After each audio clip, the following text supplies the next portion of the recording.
So did you all manage to practice with utter simplicity? No complication arose in your mind whatsoever?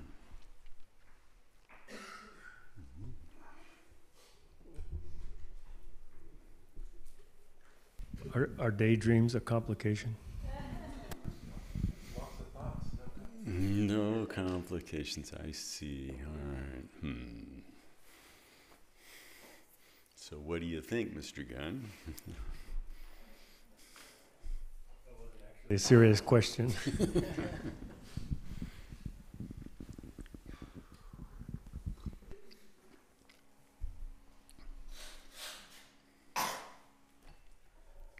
Yeah. No, our minds are like that. Kind of always sort of fiddling with something. Got a little project always going.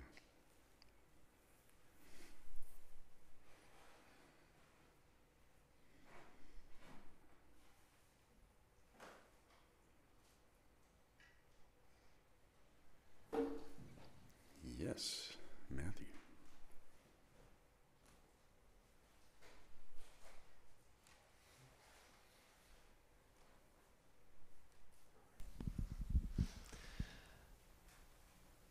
I wanted to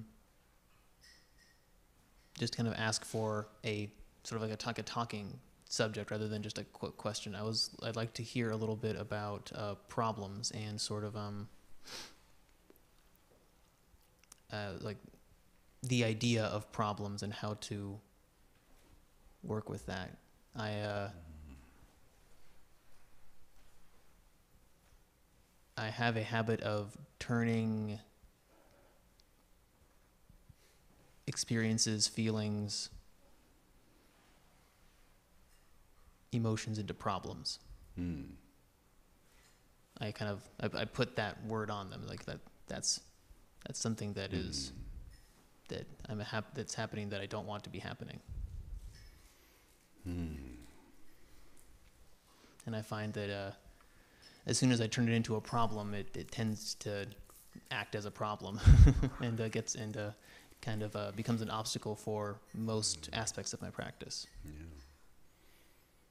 So is it, as soon as it turns around the little name tag on the desk and says problem. As soon as I write it down on there, then it starts acting like that way. That's what I'm supposed to be doing, is acting like a problem. Yeah. Yeah.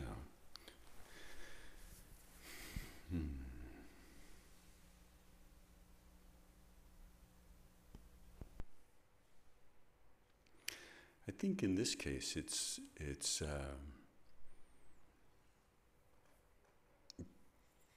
there's some deeper familiarizing that you're going to need to do in relationship to exactly what is how many colors do you use to paint this picture of problem? Which brush do you pick up first? Where do you make the first stroke when you're coloring in problem? How do you actually do that? And that, I think, is going to be the place for you to be able to notice. Once you become very familiar with that, kind of that move, that gesture, then you'll be able to catch it in different places. And perhaps not feed it in the same way.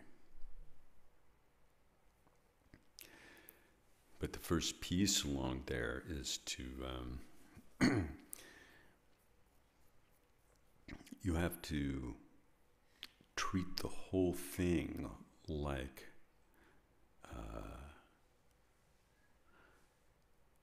sort of a big relief. You have to say, like, I've discovered something kind of predictable. So I should feel some relief that I actually can sort of identify something to work with. Identify with that, I sort of see this thing. And the process for working with it is actually a matter of getting more and more intimately aware of exactly how it plays out. So that's the,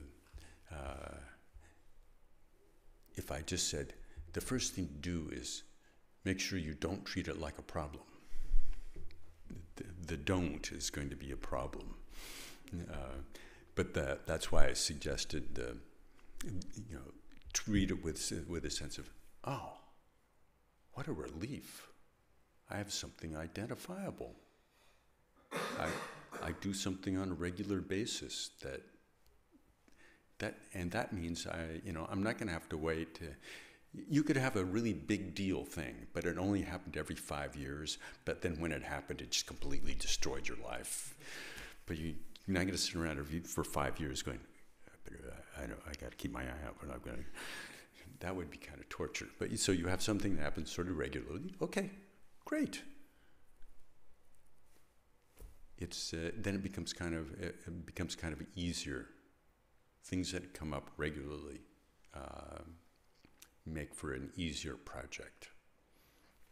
So then it is really a matter of this, taking the same kind of attitude of simplicity towards just watching how it unfolds, and developing a little if you develop a little sense of humor about it, sort of like, oh, that's that little trick when it goes hoppity hop hop over here and does that. That's an interesting leap. So that's what I would suggest in relationship to that. Thank you.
Okay.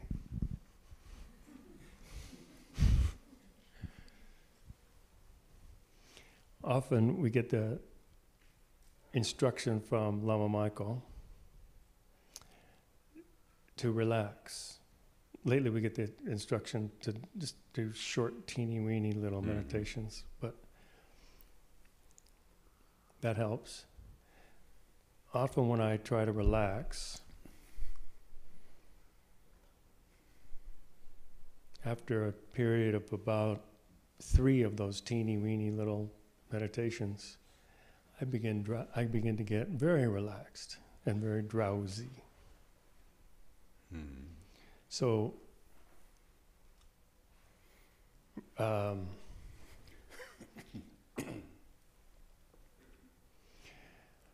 is there another instruction somewhere about relaxing and yet, I've heard it, relax and stay alert and stay present. There must be something else right in there. Not too tight, not too loose. That's and unfortunately I can't make it more complicated than that. Complication might help you keep awake, but it won't really help in the long run.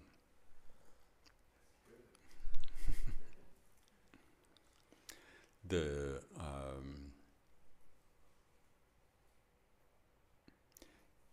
you didn't really explain why it was that 3-second meditations put you to sleep, whereas something else didn't do that. I just came up with 3 seconds as an example. Yeah. It doesn't always, sometimes it goes longer than that, sometimes it's immediate. But actually kind of related to the other question, or their answer to the other question, I've become more familiar with the little steps that go along the way as I nod off or go off into a daydream or or start calculating something. I see the little triggers that happen. And I did discover something that I've been working with lately that involves imagination. This is a question I've been saving for Lama Michael sometime, but we might as well throw it out here. The combination between, I was trying to follow the instruction toward relax and then not fall asleep. So I had to have, for me, I had to have an image of vastness that would hold my attention. Does that make sense? And so I remembered a thread of a Sufi meditation called Smiling Forehead. Smiling forehead. The smiling forehead, it's a Sufi practice. Was that forehead or forehand? Forehead. Okay, all right. Yeah, so the forehead becomes very, very relaxed. So that's what I do. I just relax my forehead. Which means relax your eyes, relax the face. And I vaguely remember an instruction from long ago on that practice to consider the moon, to consider the roundness of the moon and the brightness of the moon. And so I found, so these are my little details about, like like your answer to the other, Matthew's question was to become familiar with all these little steps. This happens, and then this happens, and then this happens, and then I'm lost. So I was trying to reverse that and follow the steps toward this happens, and this happens, this happens. I feel like I'm able to maintain, to some degree. It wasn't the same meditation that Lama Michael had instructed us in, but it was helping me stay alert, to imagine the round, white, brilliant moon and a lot of space, and relax into this big space. So there's a lot of little steps in there. Mm-hmm. That doesn't always work, but. Have you found anything that always works? No.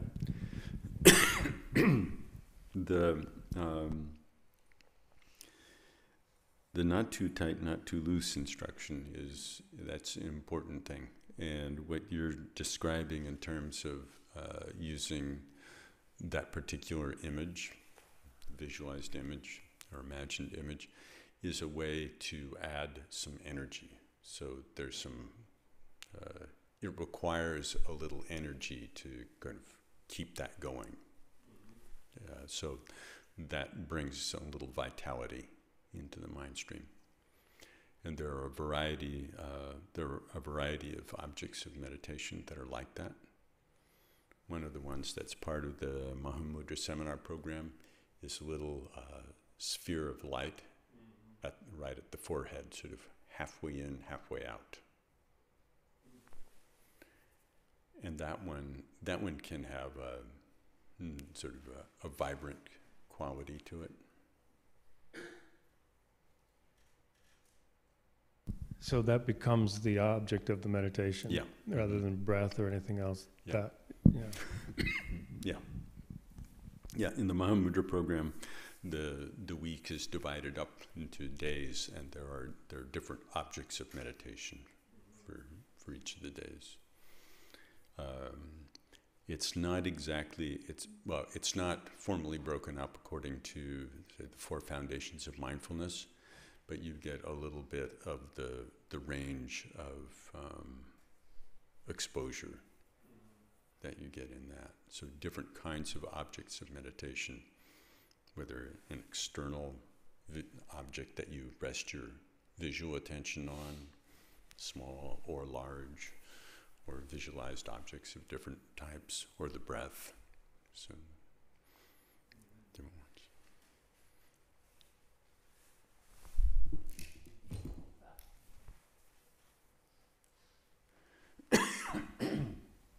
Do you want to say about the traditional method of having the tigle in the heart that goes?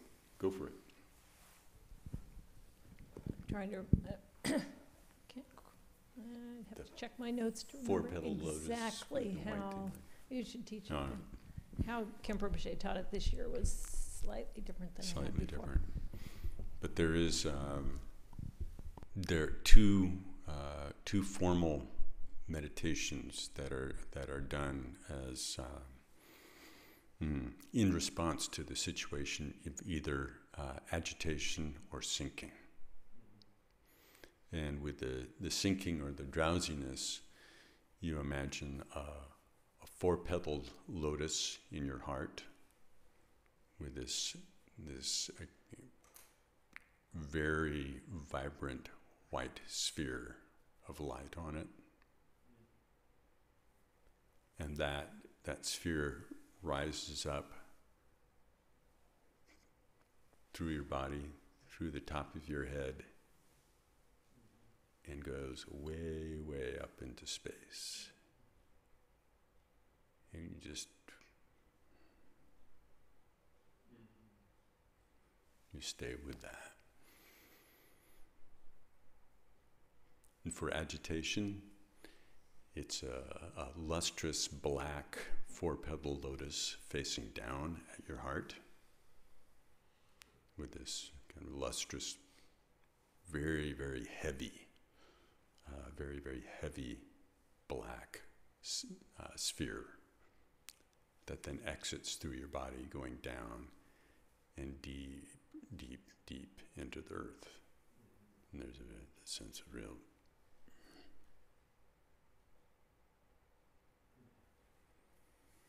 So those are a couple of formal methods that are used in relationship to these kinds of things.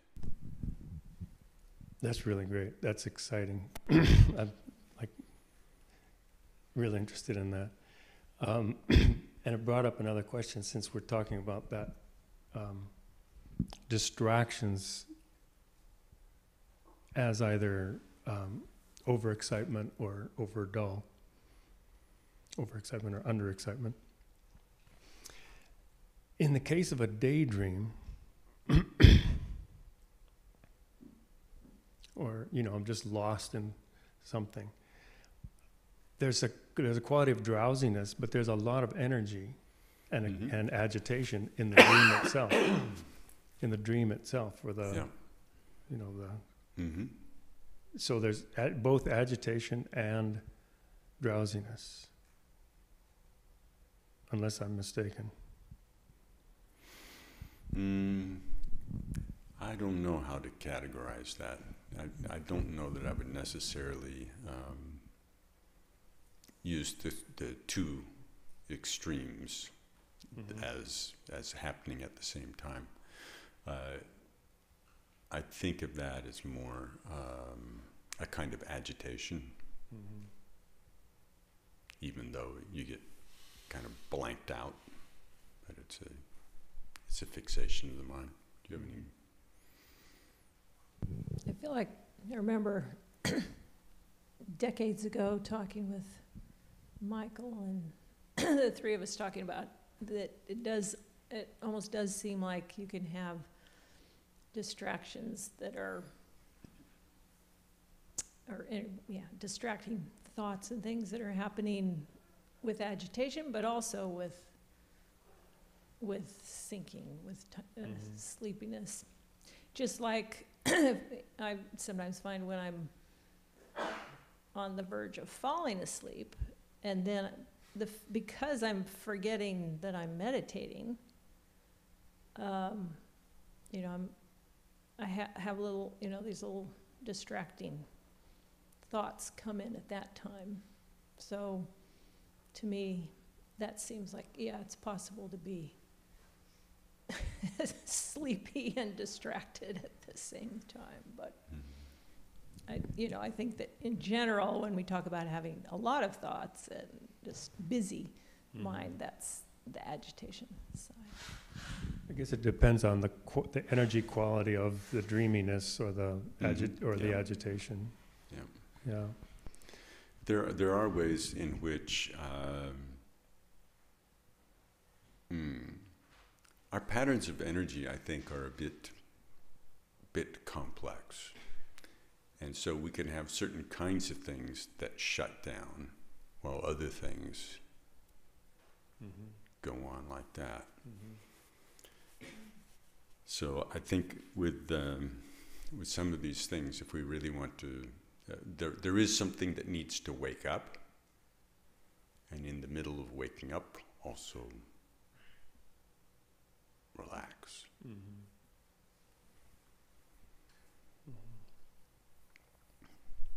So finding the part that needs to wake up is a piece of it. Yeah, and for me, the thing that helped me with that was this broad moonlit sky. That really caught my attention, and I could just rest there. But I'm very interested in these two, the white sphere, bright sphere, and the dark sphere. That's very interesting. So thank you.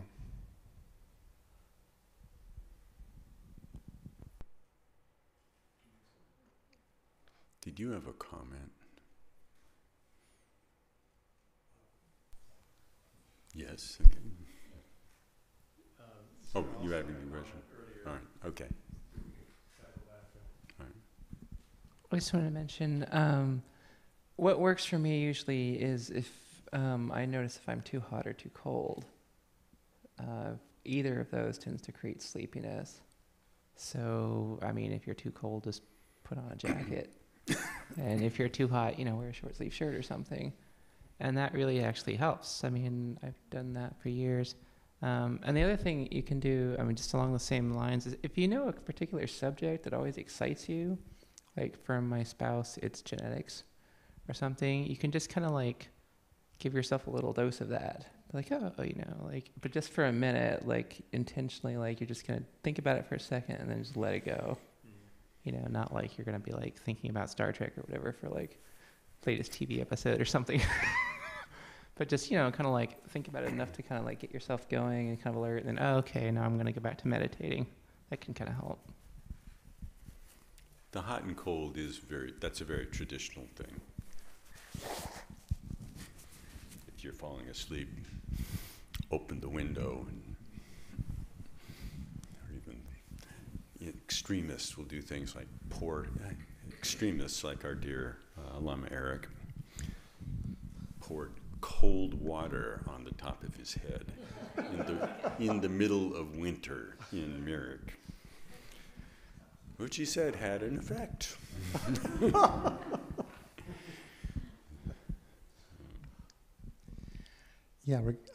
I've struggled a lot with that sort of falling asleep but having lots of thoughts going on at the same time. And so I've talked to some people about that as is that excitation and dullness happening at the same time? And at least for me, what it is when I'm falling asleep, it's actually like falling asleep. It's getting into that hypnagogic state, which is that sort of borderline between waking and sleeping. And then what happens there, it's a theta state, and all kinds of materials coming up, lots of thought and stuff like that, but the whole quality of it is dull, even though it seems very busy. And that's quite distinct from excitation, which is where the thoughts have some brightness and some clarity and some attraction, and they're kind of pulling you, and you're kind of going from this to this to this rather than this. And so it superficially seems like it's two things at once, but really it's just the way the dullness sort of manifests. Mm-hmm. That's particularly true when you're actually really falling asleep. Daydreams sometimes happen in a very different way. You get a thread going. There's a story going, and it's very intense. And it can actually be the intensity of the storyline, once you're hooked in it, that makes everything else kind of fade out. So you're not actually, you're seeing the scene, that even though your eyes are wide open and you're sitting there at your desk nominally supposed to be doing whatever, but you don't see any of it. All you see is the scene that you've projected yourself into. So there are a bunch of things that we can see about what goes on with the mind. But that that in-betweeny state that's a really strange one, where just like that, there's something that's just like somebody opened the Encyclopedia Britannica and went, that! And you go, where did that come from? So it's actually becoming a little familiar with that. Then you start to see kind of the potency for how stuff can ripen in an instant in the mind, and then how much traction we can get based on that. Seeing some of those things turn into actual dreams is very interesting. That's an interesting part of kind of following the falling asleep process. If you can catch that, you might actually find yourself having a lucid dream. Yeah, it's so easy to fall off the dock. The farther you go, the railroad tracks actually do come together.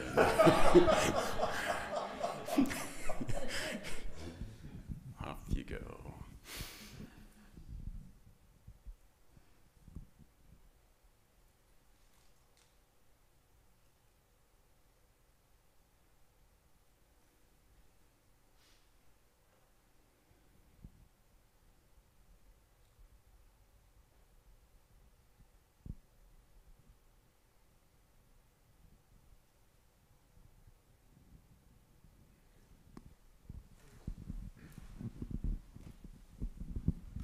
I just have one other comment I'd like to add about drowsiness. For me personally, something I'm trying to work on is getting enough sleep, because this subject comes up a lot, but and there are many, there's many tricks to working through it, but just structuring your life so you're actually getting enough sleep is a pretty crucial component too. I think it's worth mentioning. Yeah. If we are, in fact, not really attending to that, just as our meditation sessions often are a cause for a certain kind of honesty, and we see what's going on. And one of the things, if we find out that we're really just going out like that, that's our meditation session is informing us that actually there's something missing there. We can be, but people do also have the experience of having just sleeping like babies and whatnot, but then every time that they sit down to meditate, it's lights out. And that's a trickier one.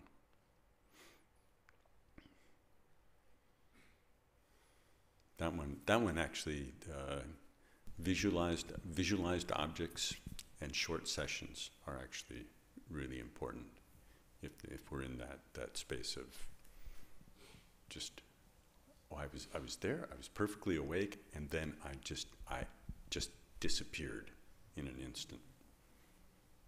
That's And if there's nothing else right now, would you remind me of what the 4 foundations of mindfulness are? Mindfulness of the body.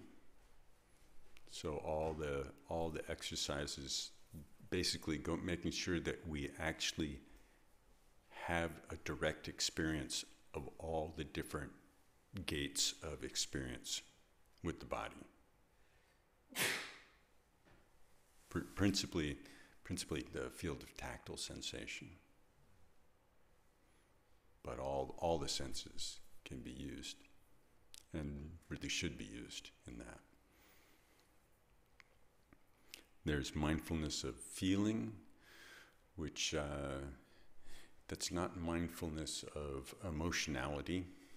It's mindfulness of just that sense of positive, pleasant, unpleasant, or neutral.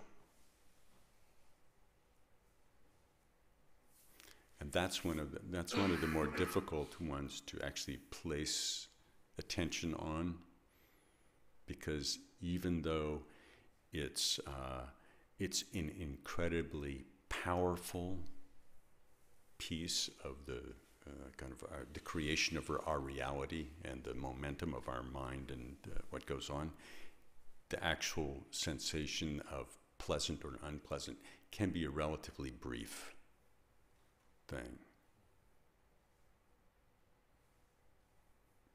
But to be able to just settle on that. And I once offered the metaphor to Lama Michael once. He said, yeah, I think that's pretty good. He said that of all the things that arise in the mind, that's kind of like the fuel that's compressed in an engine, and then the feeling is like this spark that sets off. It will set us off one way or another. So it's even though it's not necessarily very stable like that, it's a very powerful aspect of our experience. So it's good to be able to place our attention on that. The mindfulness of the mind. And is there a practice of placing the intention of like having a positive feeling, or or is it more just important to observe? There are, I think, a variety of ways to go about doing that, but just observing, once we've engaged in the mindfulness of the body, to note certain sensations with that. There's a sensation, but there's also the pleasant or unpleasant tone or neutral tone with it. Do you have any specific examples? Well, I just say it's meant to be observational, experiencing just seeing what your experience is. Yeah. I've thought of some exercise. I thought of one exercise to do with sound, and just have everybody sit with eyes closed and then do different kinds of things, like just gently ring the bell, or take a piece of paper and crumple it up right next to the microphone, so that it's like, oh, something different happened with this than with that, and today I like the bell, but I usually don't. Just little things. I remember sitting over at our old center, and we were doing this one evening, and the window was open, and it had been hot earlier in the day, but it had cooled off in the evening. And I'd been sitting there kind of being very hot all afternoon. Now the evening was there, and it was cool. And this breeze was coming in the window and going across my legs. And I thought, unpleasant.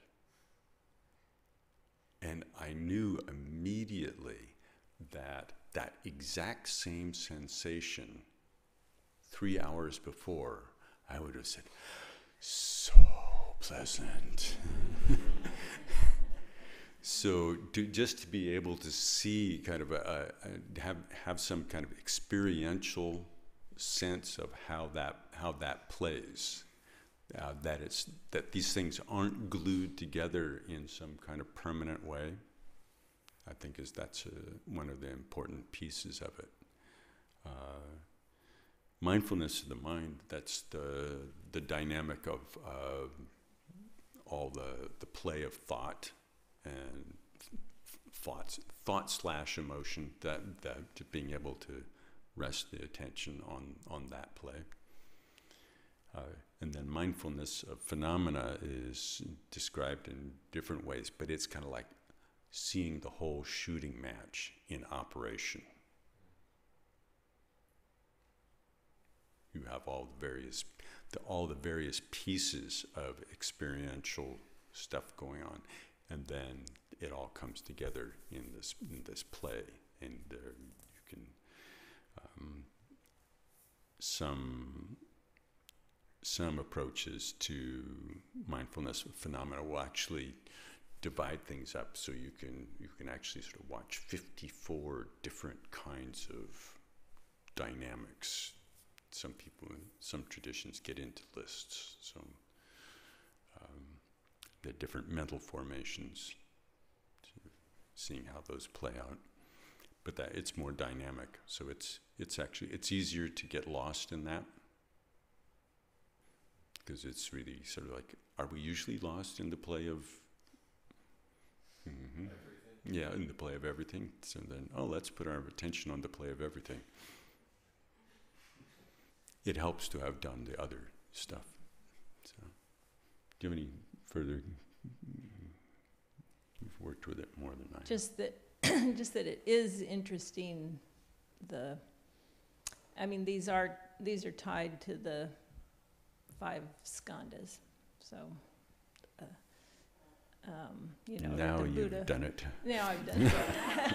Not that I don't want to go into that too much, but if you read about the 5 skandhas, but noticing here that seems like the probably the 3rd and 4th skandhas are kind of put together. But so you better at least name them. Well, what I want to say is I'm not necessarily doing that. Just that in the first 3, there's like form, and so it's not just our body, but it's form of any sort.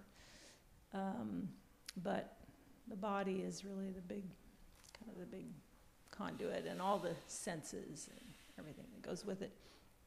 But then feeling, and then the next piece is the piece that leads into mindfulness of mind. There's a kind of, that's where we kind of label everything, and we go from so quickly from pleasant, it's tea, and it's good tea, and it's like, so we almost miss that moment of just the bare like it, don't like it, and we skip into thinking that it's a thing that has these definite qualities and is tied with this emotion or this response that we have to have. We think we can think that experience has to be that it's very real, and that it is just that way, even though you've got the person next to you who hates that kind of tea, and they taste it and they go the other direction, that this is terrible and it's too, whatever, too hot, or it's too, anyway, so it's that I do find that as I get frustrated trying to do that mindfulness of the feelings, but it is interesting that to try to detect the subtlety of how we go from just how much attraction and aversion is just there, and how it propels us into this whole reality that we easily create. So anyway, so I think but I do think that we always start with mindfulness of the body or mindfulness of form, but using the body, but using any senses. I think when Alan Wallace taught us, we also did even something with the elements. So it's kind of every aspect of form. So, but and even breathing, the mindfulness of the breath that we do is part of mindfulness of, of that first foundation of mindfulness. So I just think it's interesting to see how that ties in with our other meditations, but also how it ties in with sort of discovering what the Buddha taught about how we create this ball of wax. And by taking it apart a bit, then it sort of helps us to get more insight into it and maybe create more ability to take advantage of openings between this thing that we assume that, it's just can't be any other way. So, which leads me right back to your question, starting out, that the 4 foundations of mindfulness are practices where you actually do start to become familiar with the different domains of experience.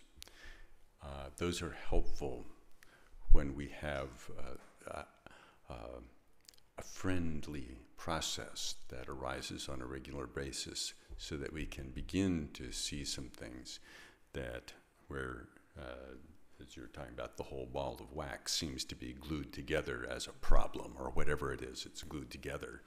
And to be able to see in that, in our experience, that there are certain aspects where there's just a physical sensation that arises as a part of this process. There's a label that arises. There's a story that arises. But to be able to see them not as the ball of wax labeled problem, but to actually begin to see the pieces within it. So the 4 foundations are helpful in that. It's a deconstructive process and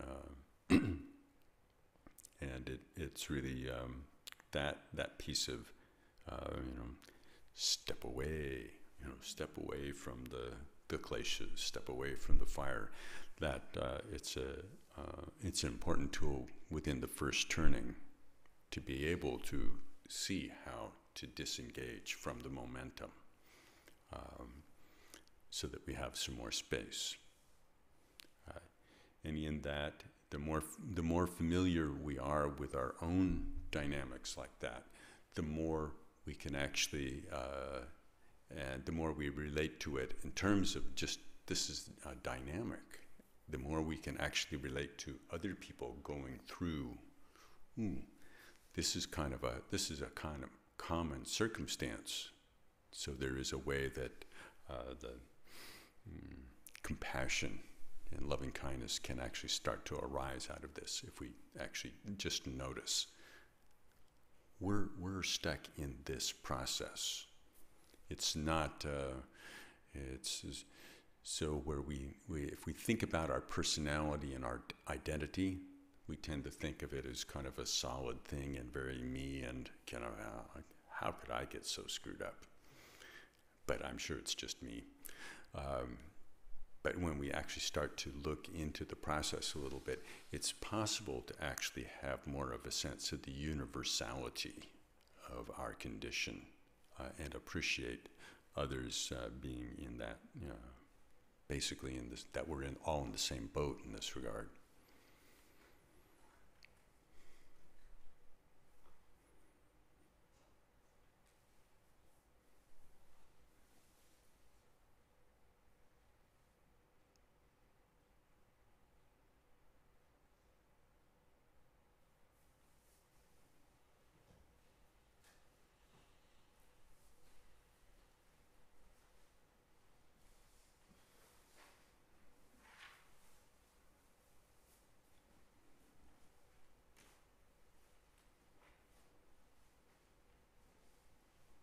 The deeper we go into our own confusion, the more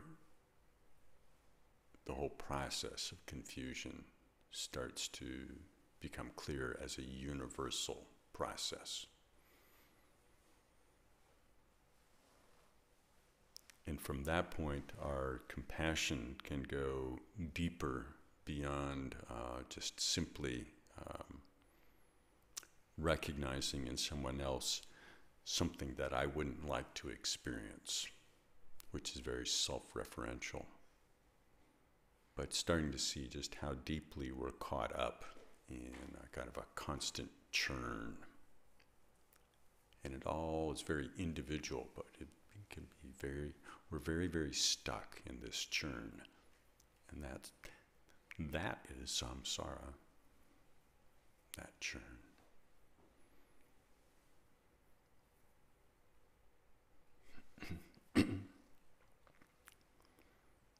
The more we can see into the universality of it, the less we'll feel like we're somehow this unique victim.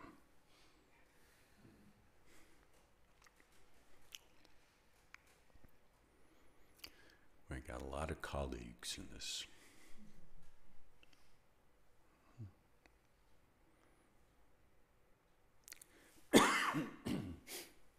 And so when we dedicate, it's good to open our minds in this way.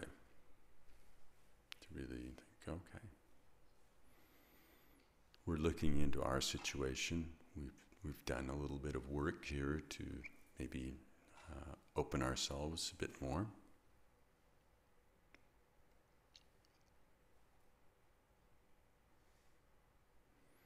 Just think, just like we did at the beginning, to extend our awareness, to open even just a sense that I extend my awareness as though it fills space.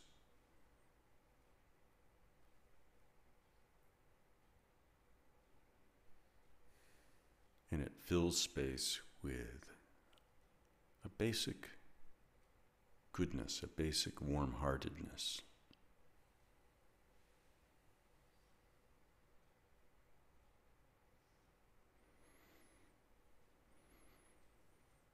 So we dedicate.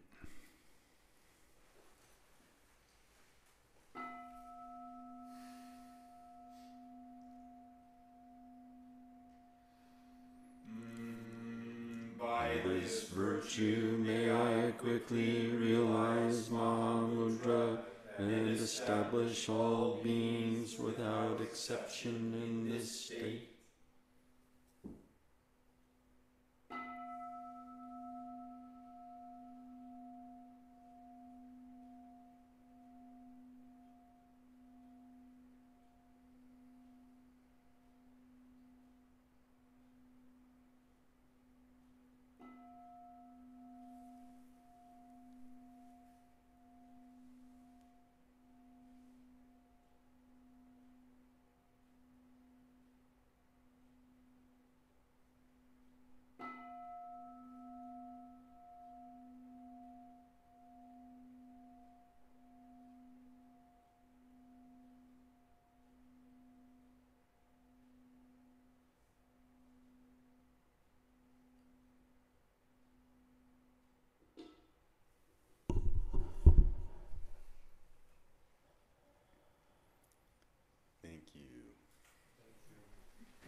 forward to seeing you all at the Wingding.